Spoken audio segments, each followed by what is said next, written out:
Welcome to Win-Loss 101. This is the fourth week of this 6-week series, and we're so glad that you're here joining us.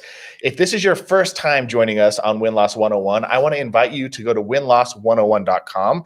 Let me actually pull up a little ticker that I'll put at the bottom of the screen. If you go to that website, you'll be able to catch the previous 3 lessons where it's kind of built up to today's lesson, and you'll get all the homework assignments and bonus material there. And so definitely go check that out. Check that out if it's your first time, but do stay with us. You might learn something in today's episode. So I'm lucky enough to be here with Scott Varner and Chase Pendleton, 2 of our closed consultants. These guys are pros. They're super experienced, and you'll quickly learn that they are full of charisma and insights. And they are the people that you guys are the kind of people that we want doing these interviews.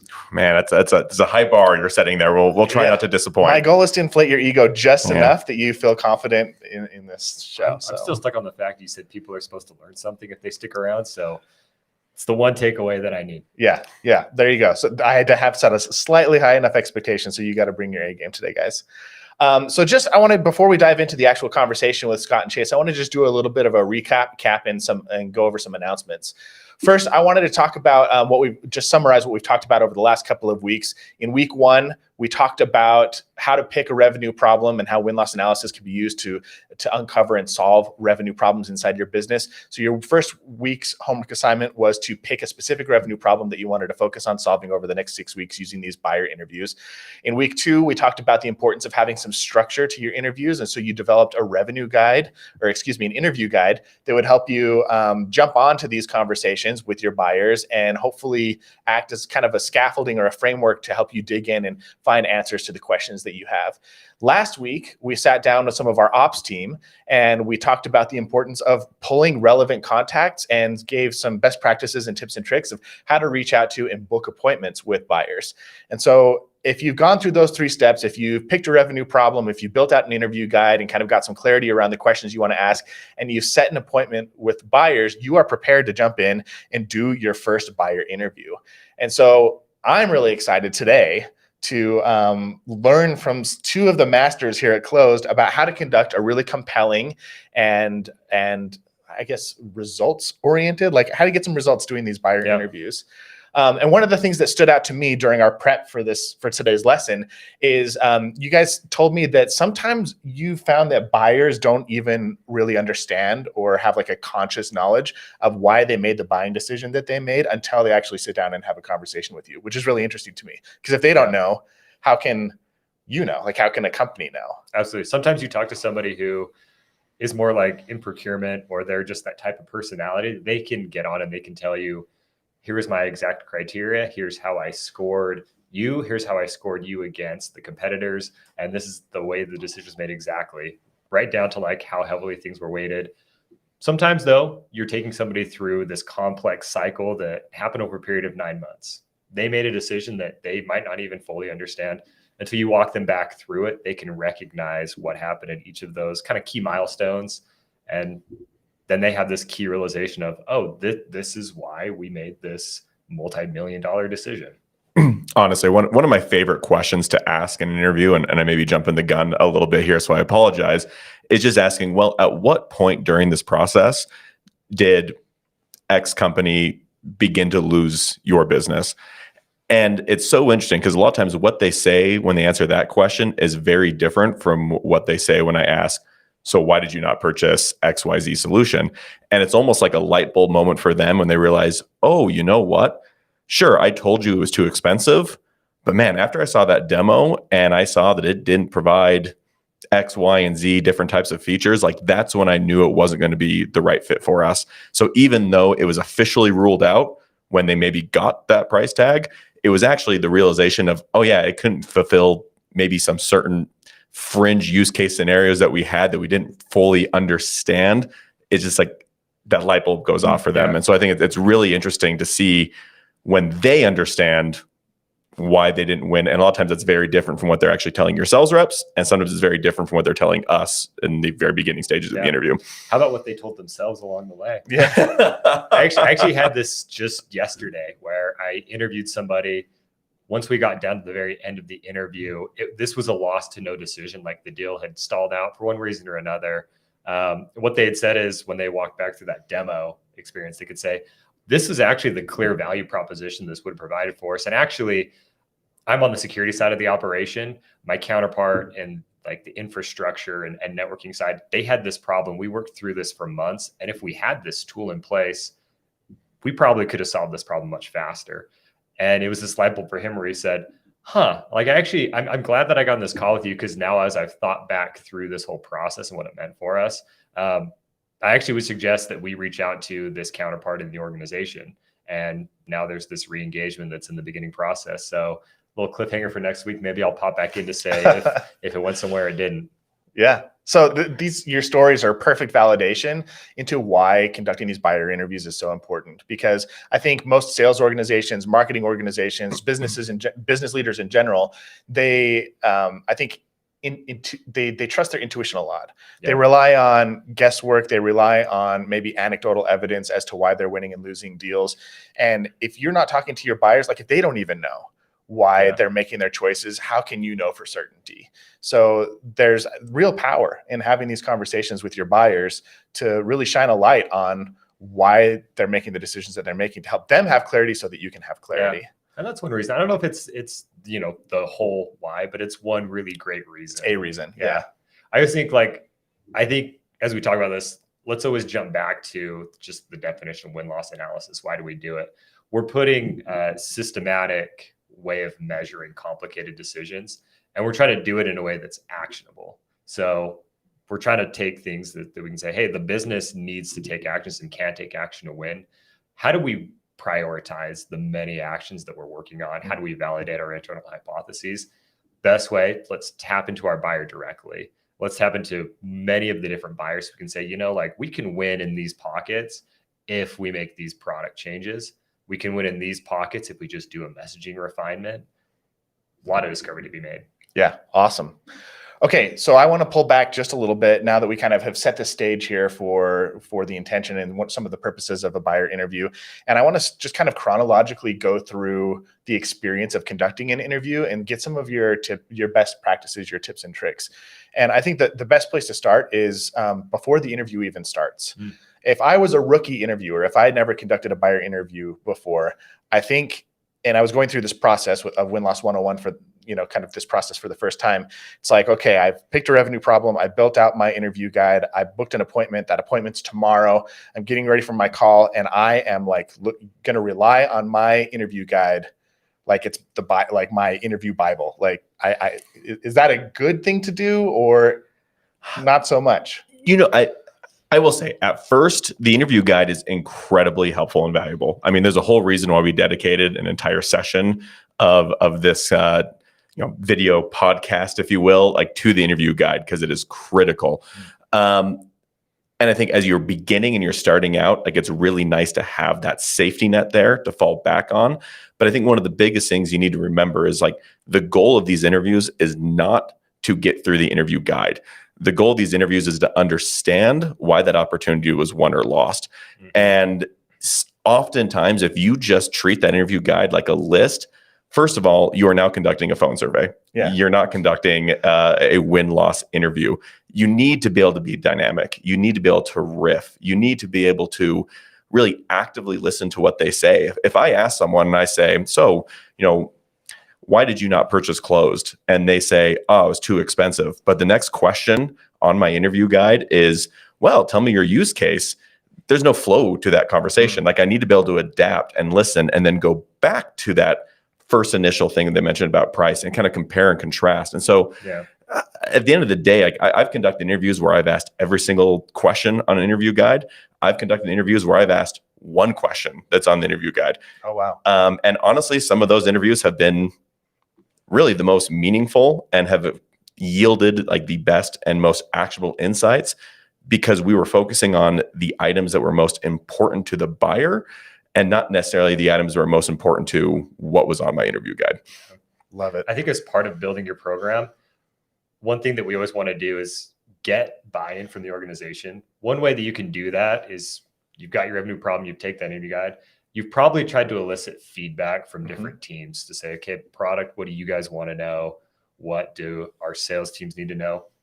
Everyone has important questions. And I've done this a lot where like sometimes you get this great interview guide where it says this is an essential question. And I've just had people like kind of, okay, like walk me through like if we do this interview, like first off, how long will it take to get through this interview guide? And there's a pretty quick point where after 30 minutes, like your buyer is getting fatigued, the conversation is going to go down.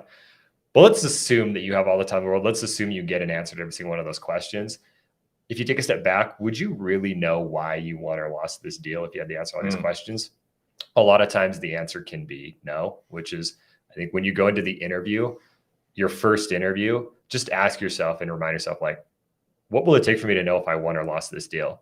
And then during the interview, take a step back and say, okay, do I know why we lost this deal? And then after you've conducted 5, 10 interviews, say, okay, like, do I know why we lost those deals? Just keep going back to that. And then make sure that like that's your number one priority. Yeah. And I can't stress this enough. This really is an evolution. Again, the interview guide is so helpful. And in those first couple interviews you conduct, it is really beneficial to really fully utilize it to your full capacity. I am not one who really ever gets nervous when I do things. I'm not nervous right now. I wasn't nervous last night. I was just thinking about participating in this. I'm very unfazed as far as like talking with people and things like that. Not to toot my own horn. That being said, the very first win-loss interview I conducted, I was terrified because I was thinking about almost the magnitude of what I was doing. I was like, oh my gosh, like I am trying to figure out why this organization is winning and losing business so they can be more successful. And I kind of felt that weight and I got really nervous. And some of the greatest advice I got from my colleagues was, listen, you've got that guide, just rely on it. And it helped. I got through it. And then as I started conducting more interviews, became more comfortable, began to really understand exactly what Scott just said. It's like, wait a second. Okay. Am I understanding why this deal was won or lost? Went back, listened to those and thought, okay, I can kind of tweak this. I can change this. Oh man, they had this comment and I didn't follow up on that. Oh, I really should have. Like that was a missed opportunity. Right. And there really is a growth and evolution. Like you might be a win-loss interview expert after one interview. I'll be honest, I was not. Yeah. There's still time for me to grow and to learn. Like it's never changing. It did take a week before we had the internal Slack message sent out that said like, kudos to Chase, who's interviewing like a pro. See, and I expected that to be like 3 days and it took a week, That's you know? true. So no, these things take time. Yeah. And I do think you did drop an important nugget in what you said, where you said like the skill that you didn't learn was I didn't follow up on that question. And I think that can be, well, there's going to be a lot of things that I say for the duration of this. Walk away with this one. And if I say something else is more important than this, it's not. This is the most important thing. Most of your like key insights and like your best quotes and the best things to fall back on are not going to come from the first answer to what you said. It's going to come from the answer to your third follow-up. Like if we're going to put this in like Six Sigma term, maybe what you do is you just say, well, like why, well, why, and well, why. That's where you're going to get like your best key insight. And let me give you like an example. A lot of the deals can come down to price, and a lot of deals can also come down to something that's kind of intangible, like user experience. They see user experience a lot in competitive deals where there's maybe a lot of like feature parity. We have 2 established players. So somebody tells me user experience, and my follow-up is very similar most times, where I say, okay, like user experience, like I know this is going to be really intangible, but can you tell me something specific about the user experience, or like what is it that went into that feeling? An example of that is I got a user experience answer like, well, it's just easier. And in a few probes kind of got down to, well, it's when actually like we were going to like set up and configure this product. There was this step where as an admin, I could do this bulk import. I could set all these bulk settings. And so after I got done with like a few rounds of interviews, or let's say like I got done with 20 interviews, as I look back, I could say, hey, out of all the deals where user experience came up, about 60% of the time, it was the ease of use for the admin. And so there's my insight. It's not that we win because of ease of experience. It's that we win because in a POC, admins can configure it more easily. So they're more confident in it. And then that opened up the opportunity to then figure out, well, what about on the other side of the house? If I'm not talking to an admin, is our user experience competitive in that regard? And the answer to that was no. So it's like, okay, cool. Like if we just stop with user That's something experience, for us to work on. Yeah. Imagine if we just stop with, oh, we win because of user experience. So we focus on other things. And there's this whole side of user experience that actually is a weakness that is exposed. It's a great example. This really is a skill. It's a skill that you hone over time. And so much of what you're going to be doing as you talk to your buyers is drilling down, asking why, and being really just staying really curious, and don't take answers that you get at face value. Mm-hmm. So I want to rewind a little bit, because I think we got a little bit ahead of ourselves. We said, which is not surprising. Let's be honest. We should get so excited to talk about win-loss interviews. We set an intention, we're going to follow the interview guide, but we're not going to rely on it too much. It's not a crutch for us. It's just a kind of a compass that points us in the right direction through the conversation, but mostly like be an active listener. But it's a Jack Sparrow compass. Yeah. You know, that it might guidelines. You might need to adjust it as you're on this journey. Yeah. So I kind of want to step back just a little bit and think about the first 2 to 3 minutes of the interview now.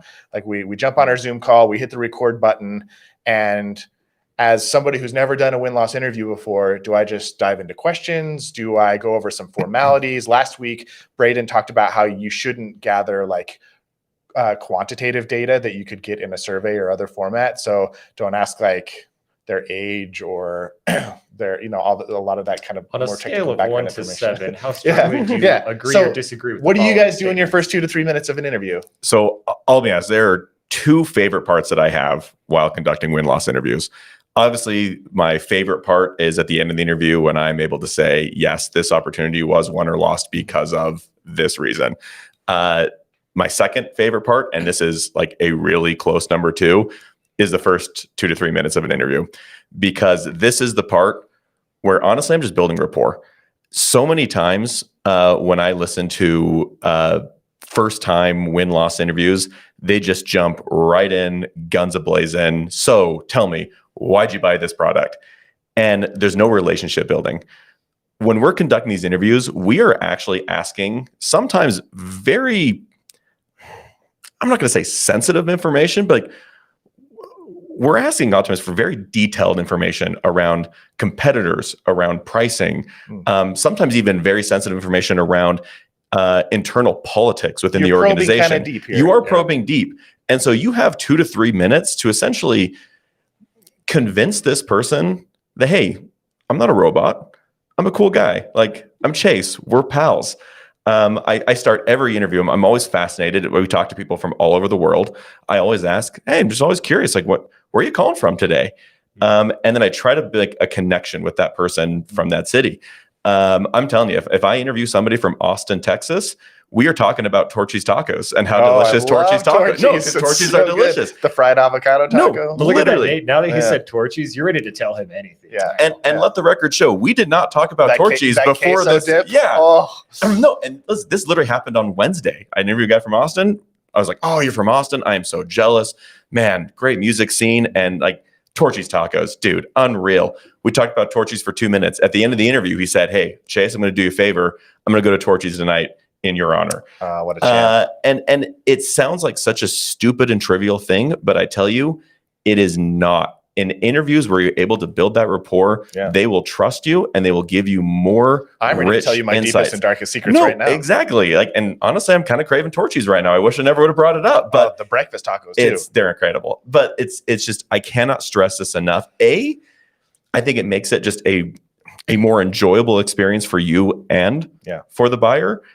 But more importantly, like, you really can build that trust in a short amount of time, just by like finding commonality and making a connection with them. If you love Torchy's tacos, get in the chat. Let us know. Yeah, we're not even sponsored by Torchy's. We should be. Can we work on that? I was just about to ask. It's been a minute. No, Torchy's, we're open. But just a reminder, you can chat with us if you're watching live. You can talk to us live in the chat and we'll answer your questions. So feel free to submit those. This is true. The irony here is we've talked about like the merits of banter to establish a connection, and you guys can tell us how well we're doing right here. Yeah. But I think Chase is so right. meta. Yeah. Like, and there's something like, as a kid, I was afraid of how much of my adult life would be spent talking about weather. As a win-loss interviewer, I kind of enjoy how much my time is being spent talking about weather in Switzerland versus the weather in Tennessee. Like, you want to know what it's like around the world, you can talk to one of us win-loss interviewers. And I'm telling you, these winter months are critical people love to talk about how miserable and cold they are. Yeah. And they love to be heard about it. So if you can make that And connection validate it. and validate, you can make that connection. Yeah. And I'm telling you, like, it's going to be a great interview. But I think here's what it goes back to is one of the key things you can get from win-loss. And one of the key things you can get from a third party doing win-loss is you can open that door to get insights about your competitors. People aren't always willing to tell you if your baby is ugly, but they sure are willing to tell somebody else to gossip. They Did think you your see baby's so-and-so's ugly. baby? Oh my gosh. Yeah. But think about this though, is like, suppose like you're talking to a stranger and I don't want to necessarily keep harping on babies. So like, we'll compare like win-loss to like, you know, the dating scene. Oftentimes we make that comparison. We as companies are dating our prospects. We hope that they choose us and we can seal that deal for life. It's kind of hard though sometimes to talk about like, if I walk up to somebody at the bar and I say, that guy across the bar, and I start launching all these very detailed questions, you're probably like, okay, calm down. But if I can like build some rapport with you, we have a little connection, like, hey, let's go play billiards over there. And now I start asking like, oh, hey, like, what do you think about like that guy wearing the Utah Jazz sweater over there? That's how we really get some like key candid quotes and insights into your competitors. Is it sounds so dumb and so simple, but if you're talking to like kind of a friend and you can almost like pull things out of them that they don't realize are like competitive insights when you have that connection. I love it. I was just reading a comment that came in as well, which we'll get to in just a minute. Thanks for that. Thanks for that example. I feel like the dating example is a really great tie-in to how we should oftentimes be approaching these interviews and these prospects. We've kind of touched on this a little bit, but I want to dig a little bit deeper. You mentioned earlier that sometimes you have to ask the question 2, 3, 4 times to get the best quote or to get the clearest understanding. I know listening to what somebody says is important, but how important is it to pay attention to like tone of voice or inflection or things like that? I think it's critical. It's not only important to listen to what they say, but to listen to how they say it. Because how they say something is a strong indication of just how passionate they are about that thing. I find this especially important in interviews where you're not dealing with someone who's essentially a talker. This will happen, and it happens more often than I would like, where you start talking with someone and they're just very short. So, how's your day? Good. Last week, Braden said that it's the more technical buyers oftentimes that are less talkative. Oftentimes.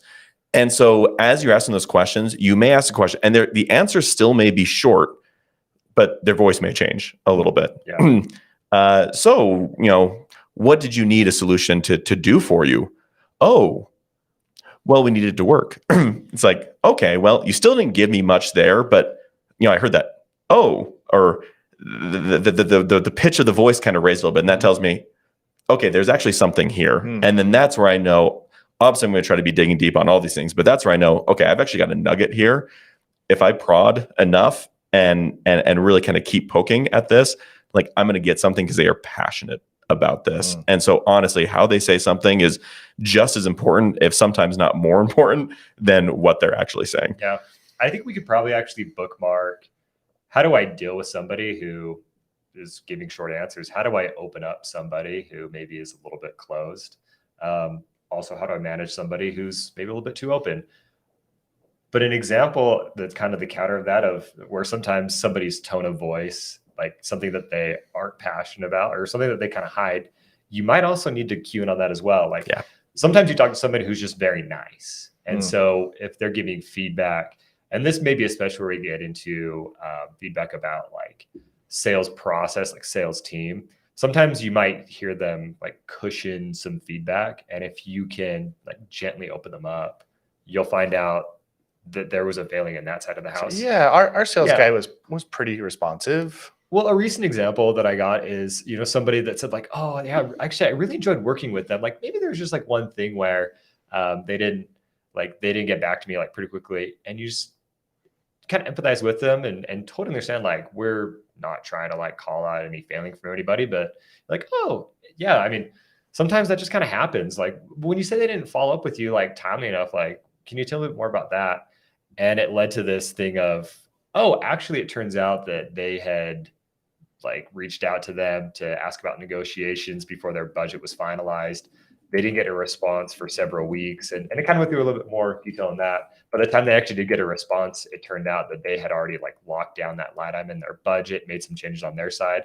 So you're like, oh, actually, like this nice person was gently trying to deliver the feedback that this is actually the key failing. Everything else like doesn't really matter that much if you don't get your quote to them after the budget's finalized.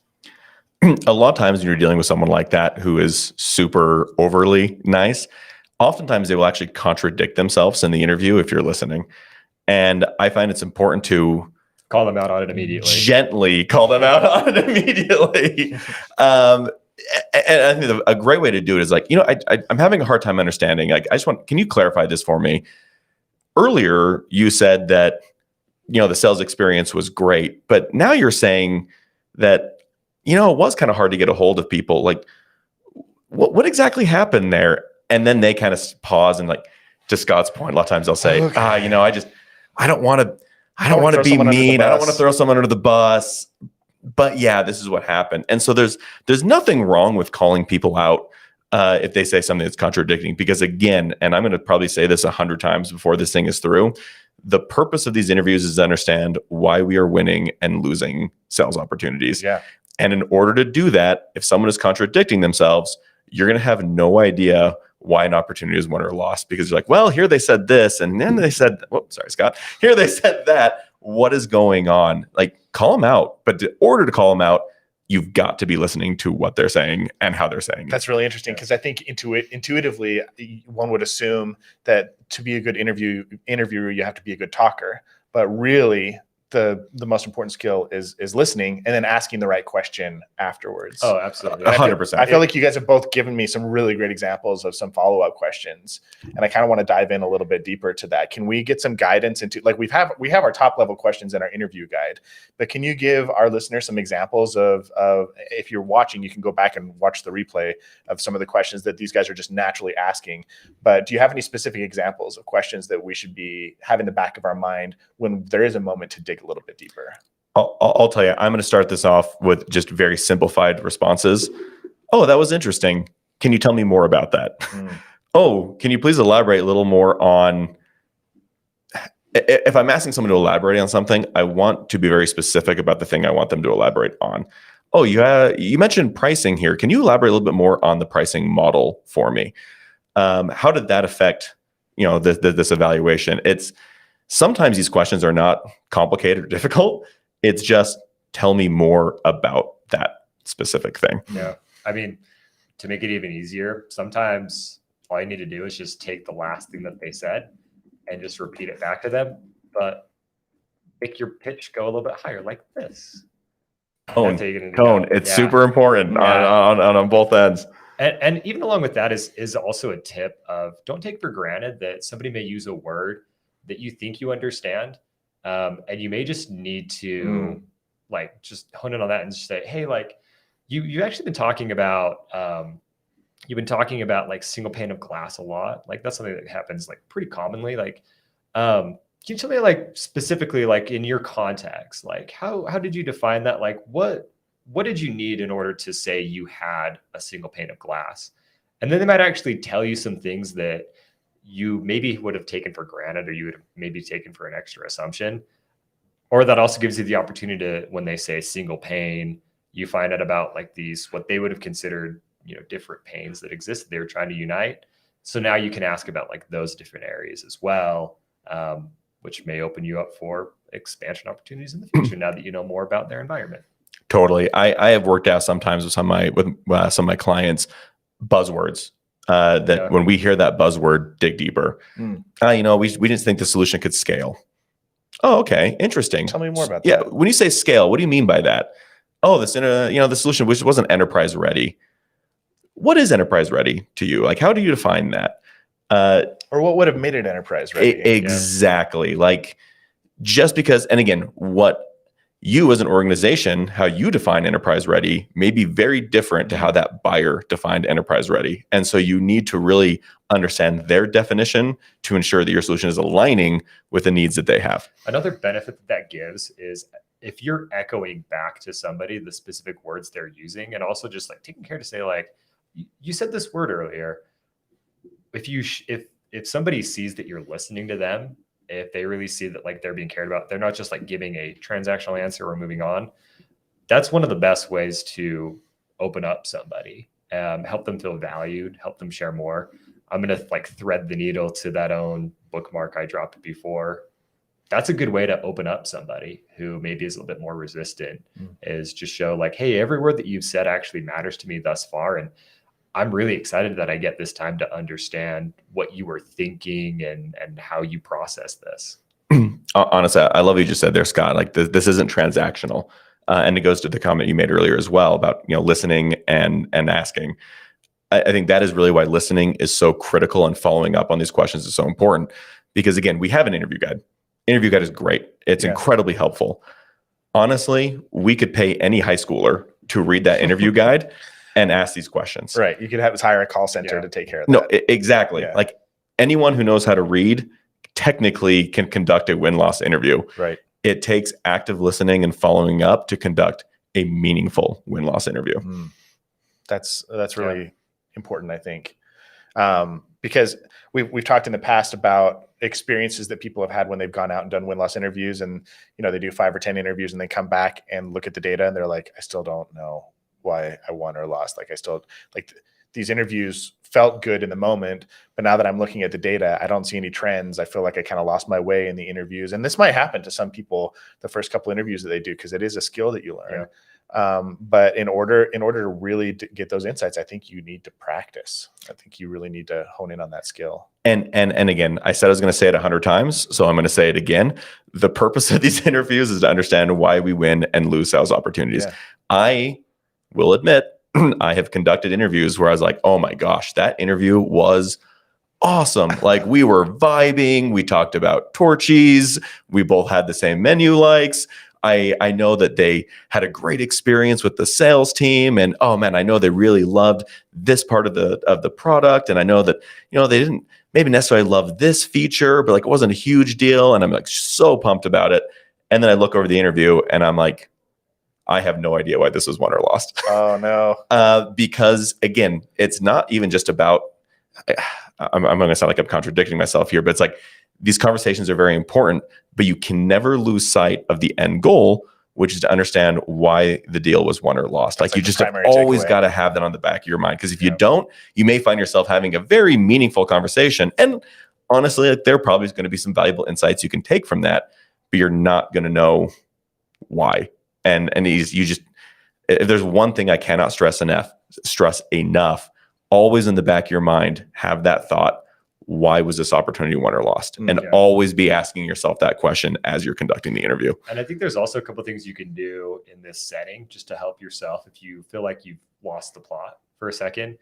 One is just like feign the ignorance of being the researcher and just kind of admit like, okay, yeah, like as I'm like kind of listening and understanding, like help me like understand, like for a second, check your understanding and say like, so far based on what you've said, I'm getting the sense that this was really important to you. And these other things were also important, but maybe secondary. Like, is that fair to say? And just let them kind of confirm that and say, yeah, like sometimes you may find also that I've spent a lot of time talking about a product feature. And if I just say, okay, so like, would you say that it, like we've talked about that a lot, is that the reason why you didn't choose company X? They might say, well, actually that was part of it, and now they'll help direct you to the area where you should focus a little bit more. And it's okay also to say like, okay, let's take a step back and let's help me understand, make sure that I'm with you. That's great advice.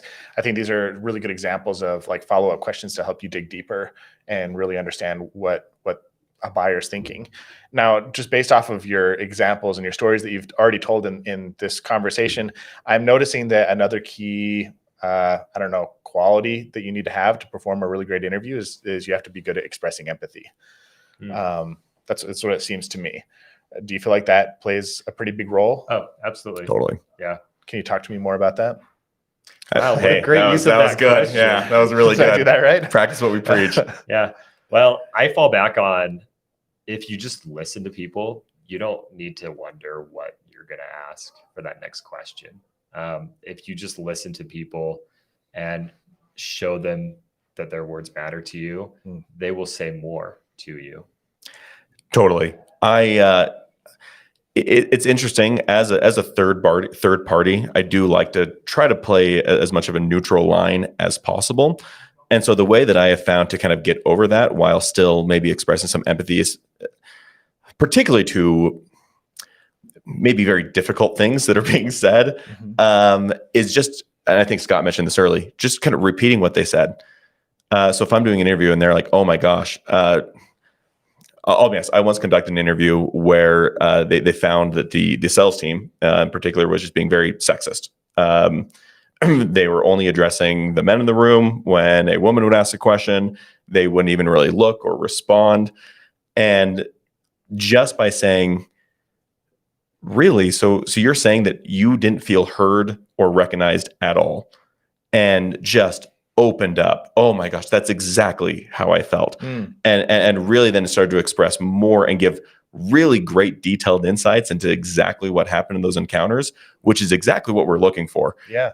Like, I don't want to hear just, the experience was poor. I want to know specific details into what made that experience poor. And by expressing that empathy and recognizing and understanding what they're saying and letting them know that you do recognize and understand that, I think it's just an avenue for them to open up more. Totally builds more trust. No, it goes back to the rapport you established in those first 2 minutes. Like, the 2 minutes is not the only time in the interview that you have to build rapport. It's my favorite part to build rapport because I can talk about pretty much whatever I want. But the entire interview is an opportunity to continue to build rapport because you never know what insight you might get with that next question. And in order to get that, you may need just a little bit more trust, from the buyer. I know from my perspective, sorry, Scott, I just want to add one key takeaway on top of that. Like, it does build trust.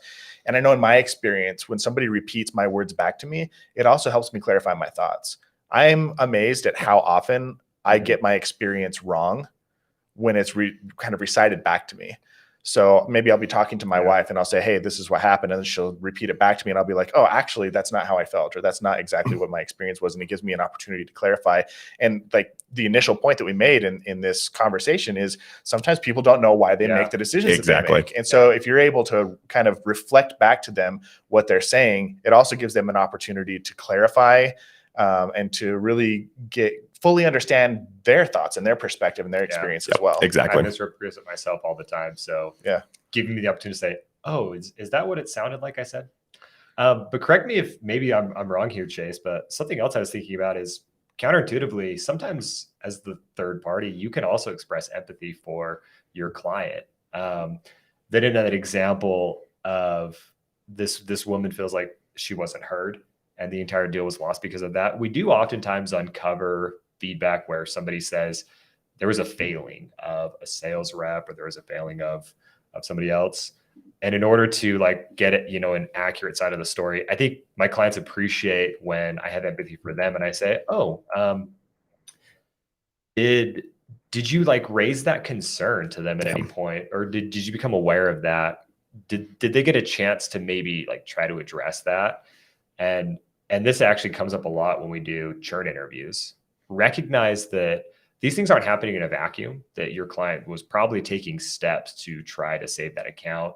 So now it's a good opportunity to let them say like from their side, what did they see as the efforts? How did they feel about the response? And now you're kind of being able to tell that complete story instead of just like this single side of it. It's a great point. So, okay, we've kind of gone through a lot of this process here. We started off with an intention. The intention here is to figure out why they bought, not necessarily to follow religiously the buyer's guide. We talked about building trust. We talked about asking open-ended and really awesome follow-up questions. We talked about expressing empathy. And I feel like after you've gone through about 30 minutes of conversation, how would, following these tips, how would you wrap it up? How do you kind of close the door on this interview and and end it in a professional way, but also in a way that ensures that you got what you needed.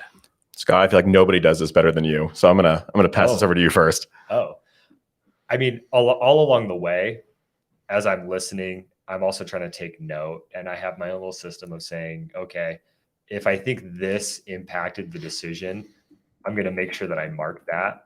So by the end of the interview, I can always make sure that with 5 minutes, 3 minutes to go, I can always say, okay, based on my understanding, I think the reason why you chose this company was primarily this. Is that accurate? And that's a great opportunity for them to say, yes, you nailed it. But then maybe also add in some more. And then once you have those factors on the table, you can say, okay, like here's the 3 factors that mattered. Then you say, okay, out of those, which of those had the most influence on your decision? Try to get them to like weight that. So now I can say, all right, here's my 3 takeaways.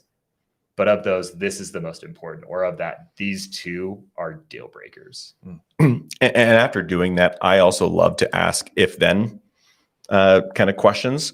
So, okay, we've established that, you mentioned the price was a factor. It was more expensive than the other solution, but you also mentioned that you needed, certain functionality that you didn't see. So if they had that functionality, would you have moved forward with the purchase?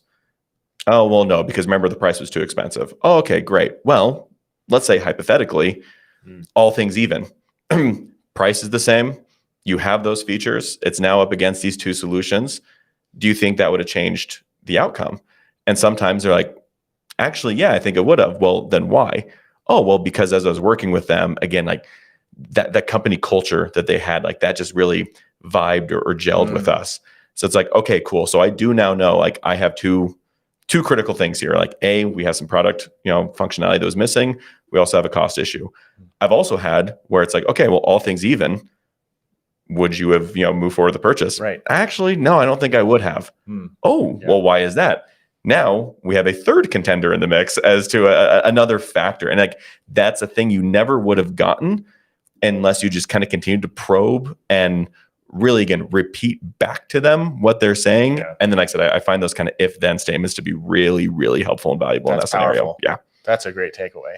As a fan of Lake Street Dive, I love to play hypotheticals, but I think like caution, like this is win-loss 101. That's a deep reference. I like that. You got Scott Varner on your podcast. We're getting deep references. That was good. Let's go back to that thing that Chase said he's going to say 100 times. I'll say it for him. Like start with in your interview, like skill development. I just want to understand why I won and lost this deal. That's checkers. When you want to start playing chess, I love that hypotheticals game, especially in the context of price, where they say this alternative was this % lower. And now say like, well, hypothetically, if they were the same, or now start opening up the doors to say like, did they need to have been equal in cost? And then you start playing those variables. I think the other chess skill too is make sure you always know not just why you lost, but who you lost to, and recognize that there might be more than one option that you lost to. Were you the 2nd place and you lost at the very end?